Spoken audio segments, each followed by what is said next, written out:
V라는 것은 전압이다. I라는 것은 전류다라고 하는 거예요. 그런데 오음의 법칙의 식을 보면 V와 I가 같을 수가 있어요. 전압과 전류가 같지는 않죠. 그런데 오음의 법칙을 이야기하다 보니까 전압과 전류가 같을 수도 있어요. 단 언제냐? R이 1이라면, 저항이 1이라면 전압과 전류가 똑같다라고 하는 거예요. 여기서 같다는 얘기는 크기를 말하는 겁니다. 그런 관계가 된다는 거죠. 그래서 여기서 우리가 좀 기억해야 될 것은 먼저 저항이라고 하는 개념을 이해를 해야 돼요. 저항은 기호가 R이고 단위는 오음입니다. 얘를 읽을 때 오음이라고 읽어요. 그럼 얘는 뭐 하는 거냐? 얘 역할이 있어요. 얘가 하는 역할은 너 전류라고 하는 게 있지? 네가 네 마음대로 흐를 거 아니야. 근데 그거 제어를 할 필요가 있을 거야. 이 얘기를 하는 거예요. 저항이라는 것은 전류를 얼마나 흘려야 되느냐 제어하겠다는 겁니다.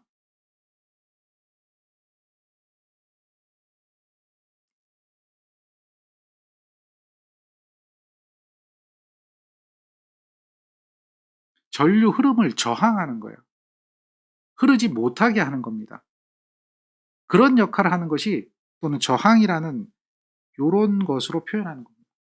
전류의 흐름을 저항하게 되면 전류의 크기를 제어할 수가 있어요.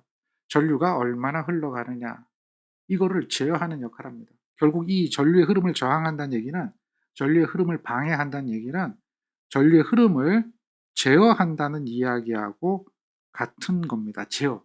몇 암페어를 흘릴 것인가. 여기에 있는 전압이 일정하더라도 저항이라는 이 값이 변하면 전류가 제어가 되는 겁니다. 그게 이거예요. 그런 것이 저항이다. 그래서 저항이라는 것은 이렇게 표시합니다. 이걸 저항이라고 그러죠. 그리고 이렇게 표시하는 것은 코일입니다. 나중에 배울 겁니다. 코일이고 이렇게 표시하는 것은 콘덴서입니다. 저항은 이렇게 이야기하고요. 코일은 이렇게 얘기하고 콘덴서는 이렇게 얘기합니다. 자, 여기서 코일과 콘덴서는 전기 자기학에서 배웁니다. 그러나 회로 이론에서는 이것들에 대해서 회로 해석을 하게 될 겁니다. 자, 좀 기억해야 되는 게 여기에 있는 이 저항이라는 성분은 직류회로에서 다루게 될 겁니다. 그리고 플러스 이렇게 되어지는 것은 교류회로에서 다루게 될 겁니다. 회로 이론이라는 것은 이것만 가지고 해석하는 겁니다. 다른 거 다 필요 없어요. 이것만 가지고 전압이 얼마가 되느냐, 전류가 얼마가 되느냐 이렇게 제어하는 거죠. 그런 것들입니다. 그래서 이거를 해석하는 것이다. 직류회로는 저항만을 가지고 해석하는 것이다. 이렇게 기억하면 돼요. 그래서 자, 이런 저항이 있다라고 하면 우리는 한 가지 기억해야 돼요. 저항이 존재한다라고 하면 R이 있다라고 하면 거기에 전류가 흘러갑니다. 그러면 항상 이 저항 양단에는 전압이 걸립니다. 전류가 흘러야 전압이 걸립니다. 어떤 전압이 걸리느냐? 이런 전압이 걸려요. 그게 이거를 말하는 건데요. 이걸 우리는 뭐라고 불러요? 전압 강하라고 부릅니다. 전압이 떨어진다는 얘기입니다. 왜 전압 강하라는 의미를 부여하느냐라고 하면 회로를 하나를 그려보면 이렇습니다. 여기가 전압입니다. 저항이고요. 여기에 전류가 흐릅니다. 그러면 우리가 이걸 부를 때 여기를 기전력이라고 부릅니다. 또는 전원이라고 부릅니다. 기전력이나 전원은 전기를 공급하는 겁니다. 이 공급하는 역할을 우리는 전압 상승이라고 부릅니다. 그리고 전류가 흐르죠. 회로가 구성이 될 때 전류가 흐릅니다. 회로가 구성이 되지 않으면 전류는 흐르지 않아요. 다시 말해서 요게 이렇게 끊어져 있으면 이런 상태면 절대 전류가 흐르지 않습니다. 왜? 여기 지금 회로가 구성이 되어 있지 않으니까요. 회로가 구성되어야 폐회로가 되어야 거기에 전류가 흐릅니다. 지금처럼 이렇게 회로가 구성되지 않을 때, 폐회로가 구성되지 않을 때는 절대 전류가 흐르지 않는다는 걸 알고 있습니다. 그래서 이렇게 회로가 구성되면 전류가 흐르게 되고 거기에서 요 양단에 전압이 발생합니다. 어떤 전압이냐? RI라는 전압이 발생합니다. 여기에 있는 저항값과 그 저항을 통해서 흐르는 전류값, 이것의 곱만큼의 전압이 발생하는데 이 전압을 이렇게 불러요. 전압이라고 부르는데 어떤 전압이에요? 떨어지는 전압입니다. 전압 강하라고 부릅니다. 그래서 전압이 상승되고 전압이 떨어지는 겁니다. 여기는 전원을 공급하는 것이고 여기는 전압이 소비되는 겁니다. 그래서 전압 상승과 전압 강하에 대한 개념이 있죠. 중요한 겁니다. 전압 강하라고 하는 것을 잘 기억하십시오. 그래서 이렇게 보면 저항이 있고 전류가 있다라고 하면 그만큼의 전압이 있다라고 하는 것을 말하는데 이렇게 전압과 전류를 곱한 것을 전압 강하라고 합니다. 그러니까 전압이라는 것은 전압 강하입니다. 똑같다는 얘기입니까? 요거하고 요거는 똑같다는 것을 말하고 있습니다. 자, 요 얘기는 무슨 얘기하고 똑같냐면 여기 있는 요 전압을 전원이라고 하죠. 그러니까 요것은 기전력입니다.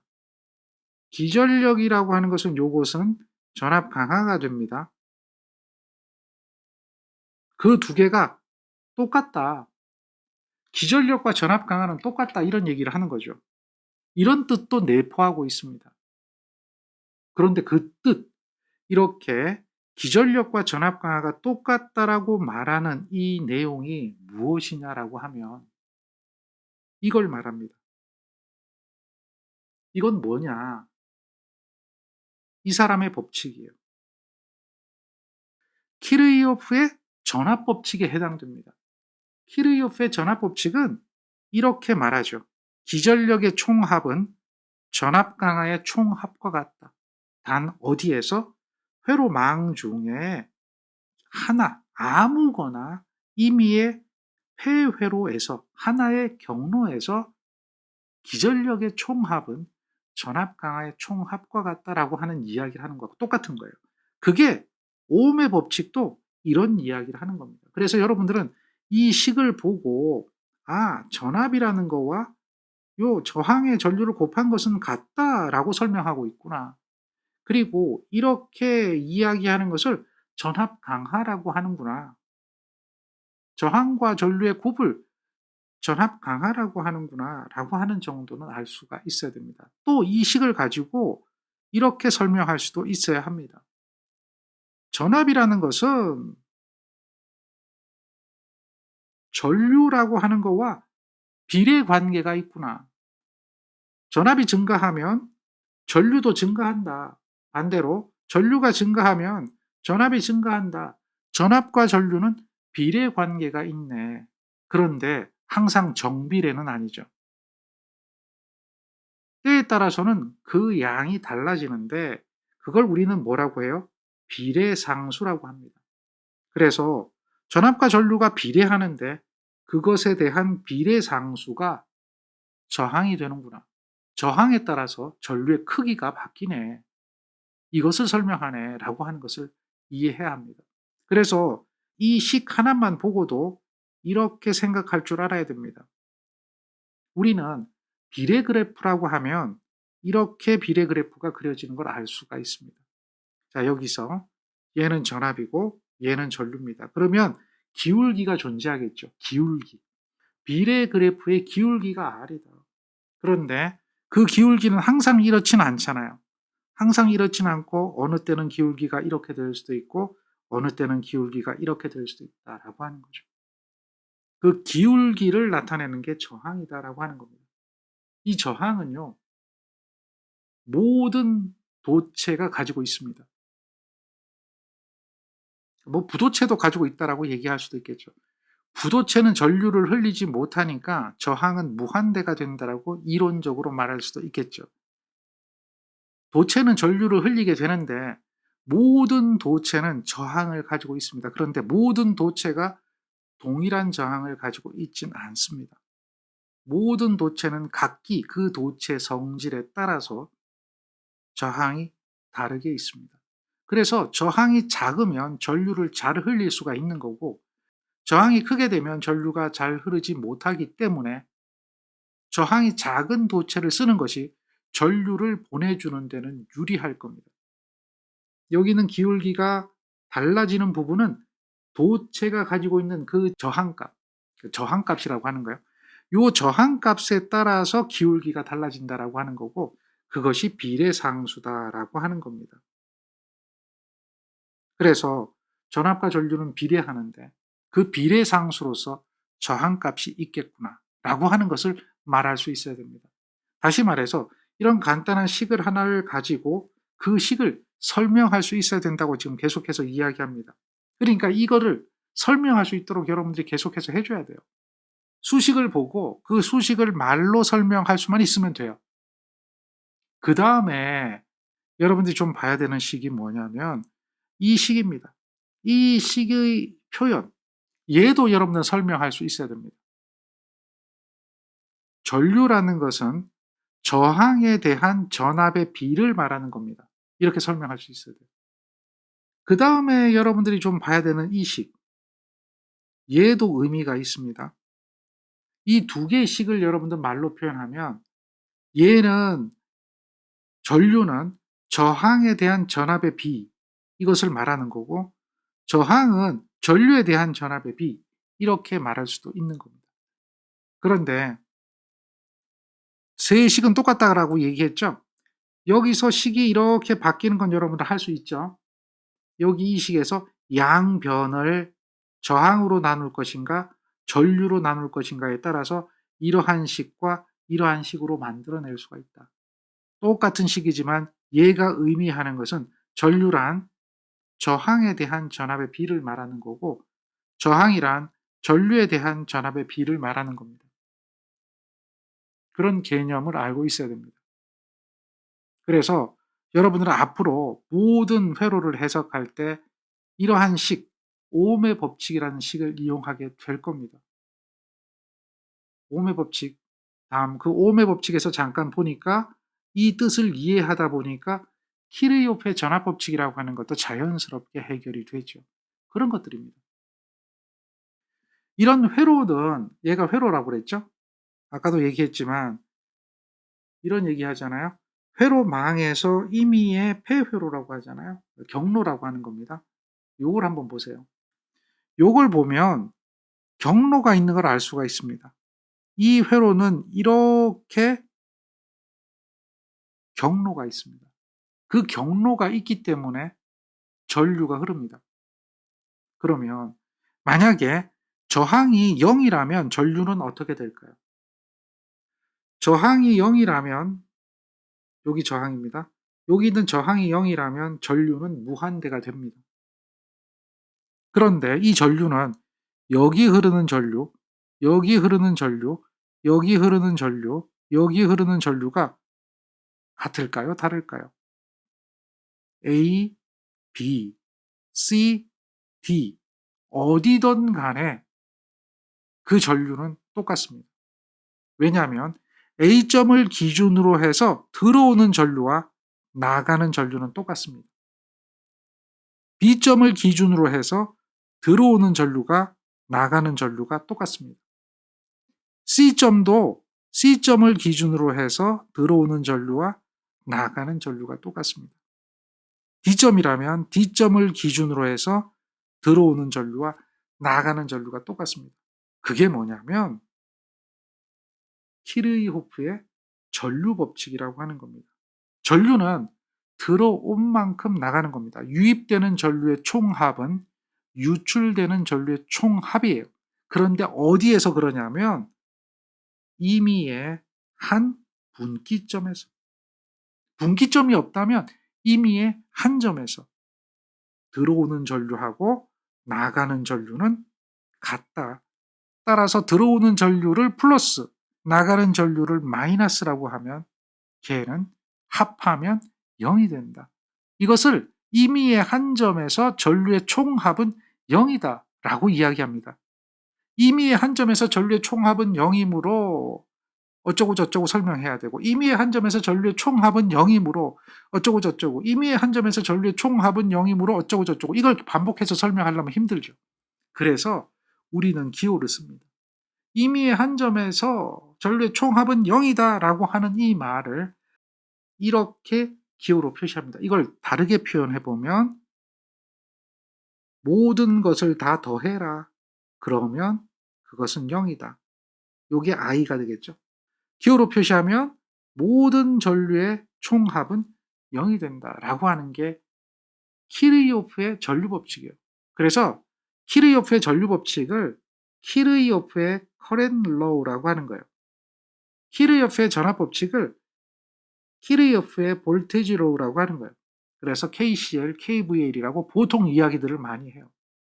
이것을 말로 설명하는 것을, 그게 길기 때문에, 번거롭기 때문에 이러한 기호로 표시한다라고 하는 겁니다. 그래서 키르이호프의 전류 법칙 하면 보통 이렇게 이야기합니다. 키르이호프의 전압 법칙은 시그마 V, 시그마 E 뭐 이렇게 얘기하는데요. 이건 다 더해주는 거죠. 이렇게 표현합니다. 시그마 V는 시그마 RI와 같다. 이 이야기는 기전력의 총합은 전압 강하의 총합과 같다 라고 표현하는 겁니다. 이것을 이렇게 표현하죠. 말로 설명하면 회로망 중에서 임의의 한 점에서 또는 임의 한 배회로에서 뭐 이렇게 말로 설명해야 되잖아요. 말로 설명하면 설명을 길게 하지만 이렇게 간단하게 기호로 표시하면 얘는 기전력의 총합은 전압 강하의 총합과 같구나. 그러니까 얘는 KVL이구나 라고 하는 것을 여러분들은 받아들여야 합니다. 여기 있는 요 2라는 것은 무엇을 말할까요? 얘는 전원입니다. 그리고 여기 있는 요 R은 저항이 됩니다. 그리고 요 R이라는 것은 기전력 2에 딸려 있는 저항이에요. 요거를 우리는 내부 저항이라고 불러요. 지금 이렇게 반으로 나눠 놓고 보면 이쪽은 전원이고 이쪽은 부하라고 이야기합니다. 여기를 전원 측, 여기를 부하 측이라고 부르고, 부하가 있고 전원이 있습니다. 전원에 내부 저항이 있고요. 부하에 전압이 걸리고 있다는 이야기입니다. 이 전압은 무엇을 말하죠? 저항 양단의 전압이니까, 요 V라는 것은 저항 양단의 전압이 되니까 이것을 뭐라고 불러요? 전압 강하라고 부릅니다. 이 V라는 것은 전압 강합니다. 왜?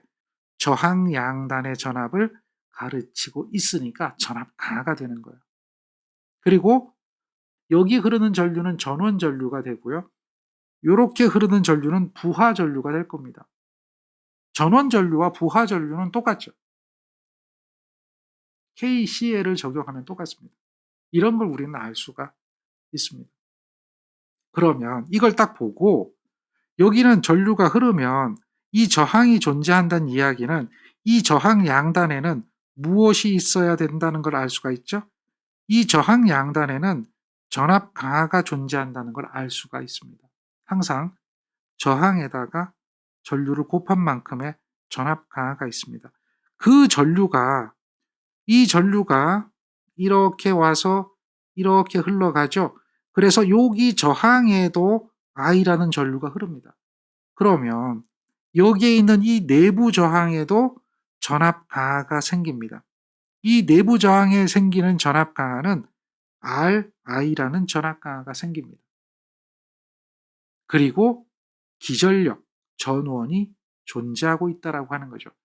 이 회로가 단순한 것 같지만 지금처럼 회로를 보고 얘가 어떤 것인가를 알아야 됩니다. 그래야 얘는 전원이 되는 거죠. 기전력이 되고요. 얘는 전압 강화가 됩니다. 얘는 전압 강화가 됩니다. 그러면 우리는 이런 것을 보고 키르이호프의 전압 법칙이라는 것을 알 수가 있습니다. 이렇게 KVL 적용이라는 이 말만 적어 놓으면 이 뜻이 기전력이라고 하는 것은 전압 강화와 전압 강화의 합과 같다라고 하는 것을 말하고 있다는 겁니다. 그게 키르이호프의 전압 법칙이라는 거죠. 그래서 이렇게 식을 만들어 준 겁니다. 이 기전력은 전압 강화 두 개의 합이 된다. 그런데 전류가 있어요, 전류가. 전류가 있으니까 전류로 묶어내면 R 플러스 R이 된다. 이렇게 되겠죠. 그래서 여기서 전류를 구해보세요라고 하면 어떻게 하면 되죠? 전류를 구하려면 이렇게 하잖아요. 여기에 R 플러스 R분의 1을 여기에 곱해주고 여기도 동일하게 똑같이 이거하고 똑같이 R 플러스 R분의 1을 여기다 곱해주는 거예요. 그러면 약분되고 I만 남게 되는 거예요. 그래서 이 식을 적는 거예요. I를 적어보면 I는 2라는 이것을 R 플러스 R로 나눠준 게 I가 된다라고 하는 것을 알 수가 있는 거죠. 지금 I 값 구한 겁니다. R 값은 다음 얘기예요. 식을 여기서 이렇게 변형시킨 거잖아요. 여기서 이렇게 바꿀 수 있는 능력이 필요한 거예요.